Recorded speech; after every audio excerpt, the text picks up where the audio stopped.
बहुत से बच्चों को इक्वेशन ऑफ मोशन से डर लगता था, उन्हें सॉल्व करते नहीं आता था। पर जब हमने अपने वीडियो में नो इक्वेशन ऑफ मोशन फर्स्ट और सेकंड को सॉल्व किया तो बच्चे बड़े खुश हो गए, बोलने लगे सर हमसे बनने लगा। नमस्कार साथियों, मैं सिन्हा सर, फिजिक्स मैथ्स वाले सिन्हा सर यूट्यूब चैनल पर आपका स्वागत करता हूँ। हमने equation of motion series first second में आपको इक्वेशन ऑफ मोशन फर्स्ट और equation of motion second solve करना सिखा चुका हूँ, जो आप लोग को आने लगा है और बहुत से बच्चों ने इसे सीख भी लिया है। और जिन्होंने नहीं सीखा वो जाके वीडियो देखिए, उसमें आपको दोनों इक्वेशन ऑफ मोशन फर्स्ट और सेकंड बनने लगेगा। अब हम आज आपको थर्ड बताने वाले हैं, तो इसको भी आप पूरे ध्यान से समझिए और सीखिए। और जिन्होंने भी हमारे चैनल को सब्सक्राइब नहीं किया है वो जाकर करिए, क्योंकि बहुत आसान शब्दों में यहाँ फिजिक्स बताया जा रहा है और ये जितनी भी चीजें बताई जा रही है परीक्षा के लिए बहुत जरूरी है। और जितने भी कॉम्पिटिशन एग्जाम होते हैं, नीट, पीएनएसटी, जेई वगैरह, उसमें भी इक्वेशन ऑफ मोशन से रिलेटेड क्वेश्चन जरूर आते हैं, 100% आते हैं। इसलिए आपको पूरे ध्यान से यहाँ पर वीडियो देखना पड़ेगा और आखिर तक वीडियो देखिए बिना स्किप किए और अपने दोस्तों तक भी पहुंचाइए। चलिए साथियों, अब हम देखते हैं इक्वेशन ऑफ मोशन थर्ड। तो हमने फर्स्ट और सेकंड बहुत आसानी से कर लिए थे, अब थर्ड पे आते हैं। तो इक्वेशन ऑफ मोशन थर्ड क्या बोलते हैं इसको? गति का तीसरा समीकरण। बहुत से बच्चों को ये सब बनते ही नहीं, उनको याद ही नहीं था गति के समीकरण भी कौन कौन से होते हैं। पर अब हमारे सब्सक्राइबर को याद हो गया होगा कि गति के समीकरण कौन कौन से होते हैं, इसलिए और लोगों को बताइए। एक बार मानी मने बोलिए आप लोग यार, इक्वेशन ऑफ मोशन फर्स्ट क्या होता है? हाँ, वो बोल रहा है v equal you plus A T, बिल्कुल सही। दूसरा वाला बोलिए, वो एक बोल रहा है कि s equal U T plus 1/2 A T square.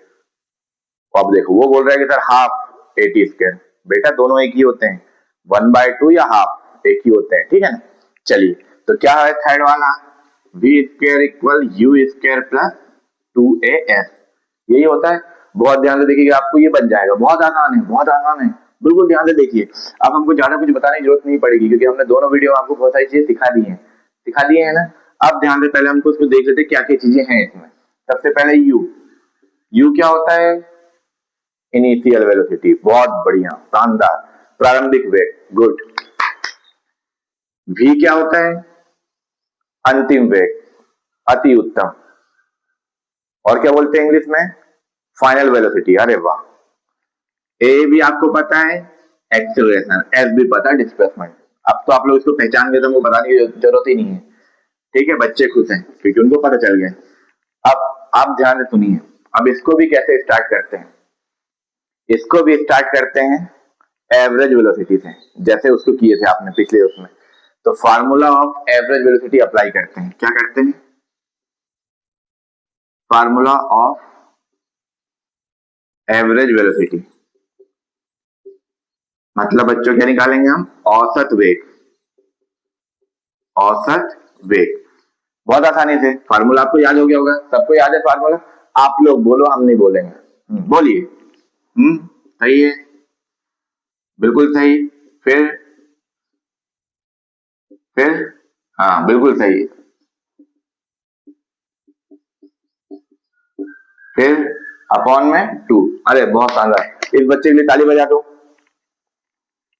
Denote किससे करते हैं? v एवरेज से। तो v प्लस यू अपॉन 2, ये इक्वेशन फर्स्ट है, इसको यही छोड़ दिए। कोई समस्या है इसमें? बिल्कुल समस्या है। ये लास्ट में भी आपने करे थे, इक्वेशन ऑफ मोशन सेकंड में भी यही करे थे। इक्वेशन 2 मान के फर्स्ट मान के आपने इसको छोड़ दिए थे। फिर क्या किए थे उसमें? किसको याद है? किए थे ना आपने, के बाद कुछ स्टेप लिखे थे, कोई फार्मूला लिखे थे। हाँ बिल्कुल सही बोले आपने। अब हम फिर से डिस्प्लेसमेंट का फार्मूला यूज करेंगे, फार्मूला ऑफ डिस्प्लेसमेंट, या बाय फार्मूला ऑफ डिस्प्लेसमेंट, मतलब विस्थापन के सूत्र से। देखो वो बच्चा बोल रहा है सर हिंदी में मत लिखो, अब समझ में आने लगा है, फिर भी लिख देते हैं। क्या था ये था कितना? एवरेज वेलोसिटी इनटू, वो देखो चिल्ला के बोल रहे हैं, टाइम। अब याद हो गया ना, टाइम, बहुत अच्छे। ऐसे ही अपने को प्रैक्टिस करना है, ऐसे डिनोट करते हैं इसको v एवरेज से करते हैं, और ये टाइम मतलब t। फिर से वही काम करो, s की वैल्यू रख दो, v plus you upon 2 into T. वो एक बोला सर v को सब्स्टिट्यूट कर दो। क्यों करते भाई, v तो है इसमें, इस बार तो v को हम सब्स्टिट्यूट कर ही नहीं सकते। पिछले वीडियो में किए थे, क्योंकि इक्वेशन ऑफ मोशन सेकंड था, जो कितना होता है s equal U T plus 1/2 a t square. उसमें v आया था क्या, नहीं आया था, इसलिए v को हमने वहां पे सब्स्टिट्यूट कर दिया था। पर यहाँ तो v है, यहाँ तो v हटेगा ही नहीं। अब आप दिमाग लगाओ क्या कर सकते हो, क्योंकि हमको इतना लाना है।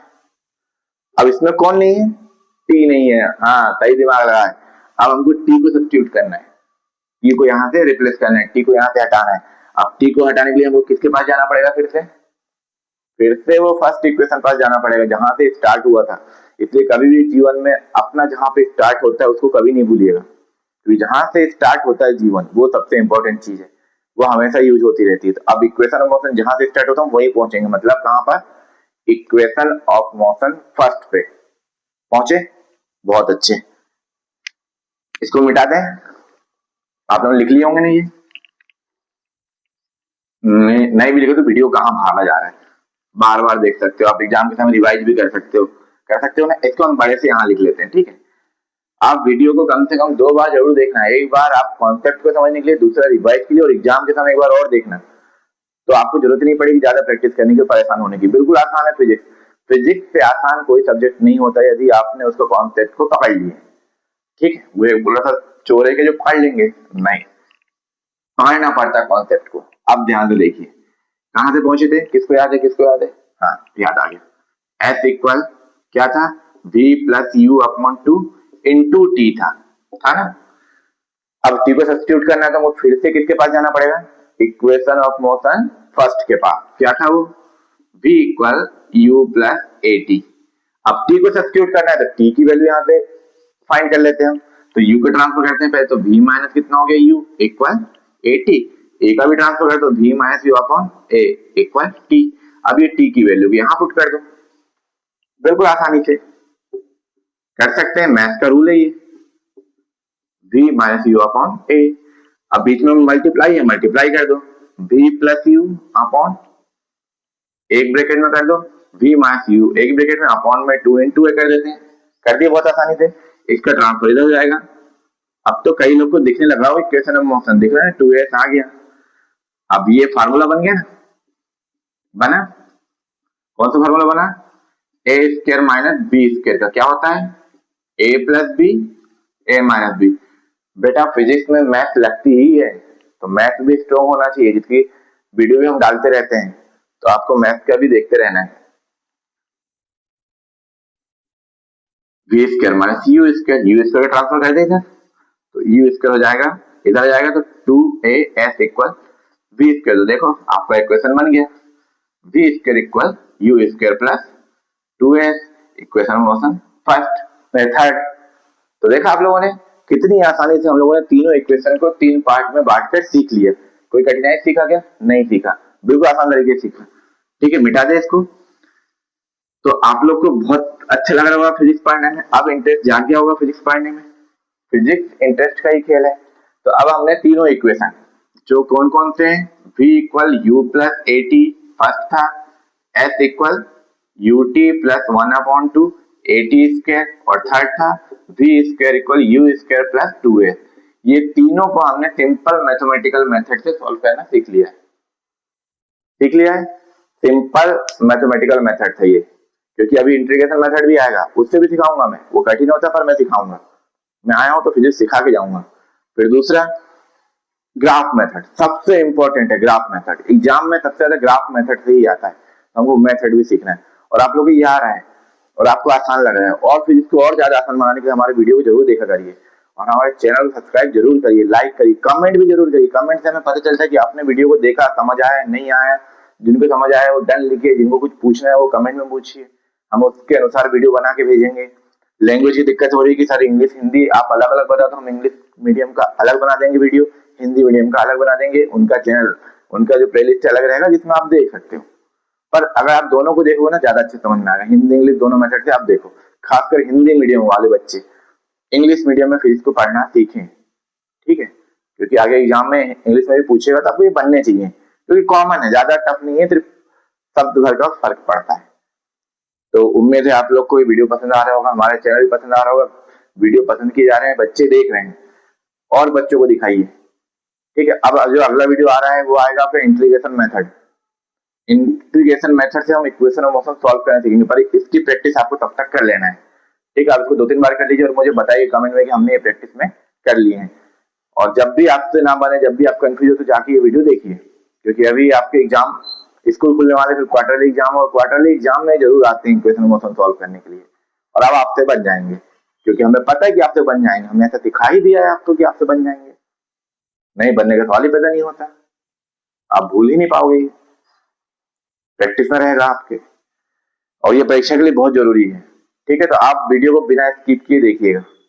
अब हम नेक्स्ट वीडियो में आपको इंटीग्रेशन मेथड सिखाएंगे। तब तक के लिए सिन्हा सर का नमस्कार।